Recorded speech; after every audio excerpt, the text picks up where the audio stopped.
Hello everyone, this is your humble Greatdictator, and I'm gonna be trying something new here. I'm gonna start the review off with live footage from me. And today's review is Starcraft 2.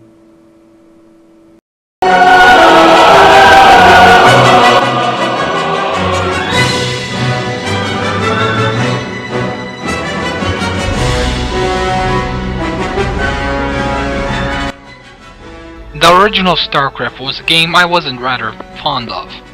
Not because I thought it was bad, but because of how horrible I was at it.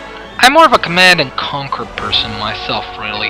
But if there's anything that Starcraft left an impression on me, was its great story, cutscenes, and universe that Blizzard created for it. Now that the sequel is out, let's take another dip into this great universe.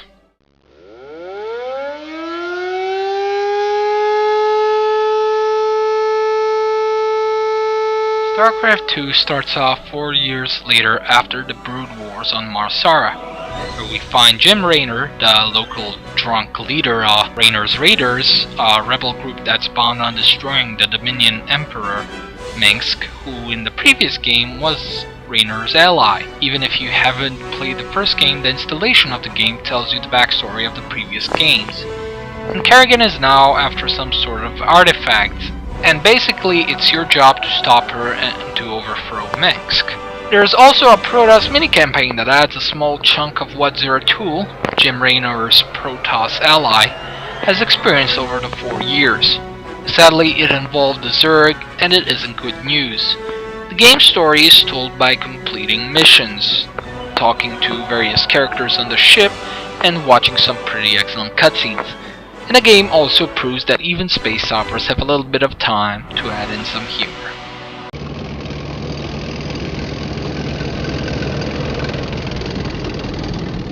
The gameplay is largely unchanged from the previous installments. You collect resources, you attack, and you defend. But the single player is the game's main attraction for me. The game's hub, where you select missions, upgrades, and talk to characters, is mainly on your capital ship called the Hyperion. It's pretty fun to talk to the various characters after each mission. Watching the always entertaining newscast after the report always gets cut off before she says something positive about Jim Raynor. Well, Donnie, they mostly seem like regular folks who are scared about the current crisis and angry that the Dominion didn't do more to save them. Some of them have praised Jim Raynor. You heard it here first.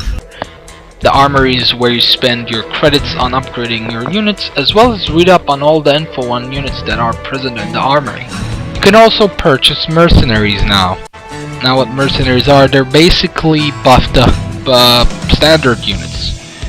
You can't have them as much as you want, you can only have a certain amount of them.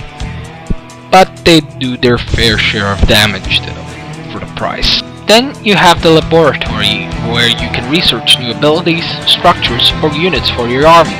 You do have to complete bonus objectives in order to get the points that are required to research. The bridge is where you can play previously completed missions and tackle the missions you have unlocked in whatever fashion you see fit, and unlock each mission specific unit for it. There are around 3 or 4 missions where you are given a choice in how the missions will play out. While these missions have very little impact on the story, I still find them a refreshing sight in an RTS game. The main reason the missions are so great is due to their design. Each one is unique as well as having something special about them, like a mission where you have to gather minerals within a set amount of time before lava comes onto the surface again, or a mission where you fight off a Zerg version of a zombie infection during the night, and during the day you have to destroy their hives. The gameplay, like mentioned before, is still rather basic bare bones, but thanks to its design, the gameplay portion of the game is saved. Sadly, units from the original game, like the Firebats and the Wraiths, aren't in the game's multiplayer mode, but are only available in single player. In a way it makes sense, but one would still wish that some of these had made it back. The game's multiplayer isn't anything special for me, really. It's mainly, if anything else, much faster, but thanks to the game's great editor, which enabled us to play the Lost Vikings in the ship's cantina, which is a top-down space shooter game which is also fun.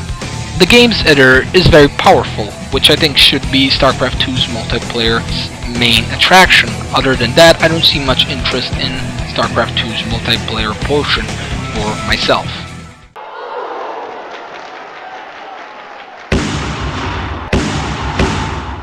StarCraft 2's graphics really look great. They aren't massively awesome or realistic, but it's the art style that definitely helps out a lot as far as graphics go. Cinematics look really great, but to my disappointment, there are only 3 or 4 fully rendered cinematic cutscenes throughout the game, and the rest are basically in-game cinematics. They look great, but I just wished for more fully rendered ones. The Hyperion ship's hub also looks really great. Same goes for the music in the cantina that has some really nice tunes to listen to while you're talking to the other characters. The game's music is also great, with of course the ever-present choir music playing in the game's most epic moments and an excellent musical score. Voice work is top-notch, but by this point I really shouldn't need to say this.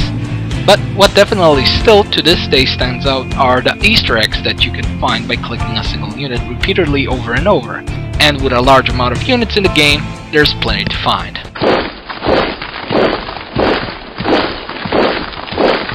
StarCraft 2 is just like all other Blizzard games. It has high production values, good and balanced gameplay, even if the gameplay isn't very new. It's simple and fun, while single player wise for me. Multiplayer didn't draw me in as much, it's just basic StarCraft 1 with new graphics and new units. And of course some units taken out.